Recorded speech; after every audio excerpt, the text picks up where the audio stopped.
chapter 3 and verse 6. Paul says this. He says that by revelation there was made known to me the mystery, as I wrote down before in brief. By referring to this, when you read, you may understand my insight into the mystery of Christ, which in other generations was not made known to the sons of men, as it has now been revealed to his holy apostles and prophets in spirit.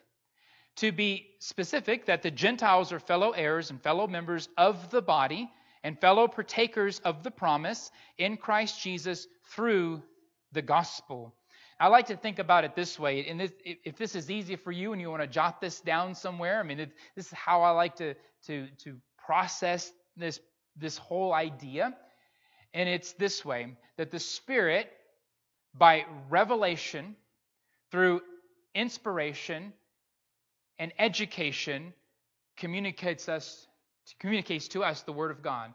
And so what do I mean by that? Well, let's look what Paul says in these words. By revelation, and that Greek word, by the way, is the word apocalypse. I know we don't usually hear that word used in that fashion, but it just simply means revelation. It's just something that has been uncovered or something that has been revealed. And Paul is saying that by apocalypse or by a revelation, the Spirit has revealed to him the words of God. And then by inspiration, and we might consider a couple of passages like this one here, 2 Peter 1, verses 20 and 21, where Peter says, But know this first of all, that no prophecy of Scripture is a matter of one's interpretation, for no prophecy was ever made by an act of human will, but men, and I like this phrasing, moved by the Holy Spirit, spoke from God. I like that, because we don't recognize the apostles as having some kind of outer body experience. We don't recognize them as suddenly going into some weird trance, but they were them. In fact, it comes out in their writings as they're revealing the words of God, that they're being moved by God, by the Spirit. And I like the way that is, because when we read Paul, we see Paul. When we read Peter, we see Peter. When we read Jude, we read Jude for who he is. Their character, their personality still comes out, even though their words are inspired.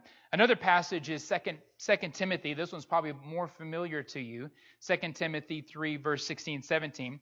All Scripture is inspired by God, profitable for teaching, for reproof, for correction, for training in righteousness, so that the man of God may be adequate, equipped for every good work. Another way to phrase that would be that all Scripture is God-breathed. It is God's Word. It is from God. And so that's where we see inspiration. So we have revelation and inspiration, God revealing and the apostles having the ability to record and communicate that message. And then the last one that Paul mentions is education. So God revealed it, it was inspired, it was written down for what purpose? So that you and I could this morning sit here and read those words and study them and learn them and know them and internalize them. That's where we get that information from, through education. And that's how the Spirit functions.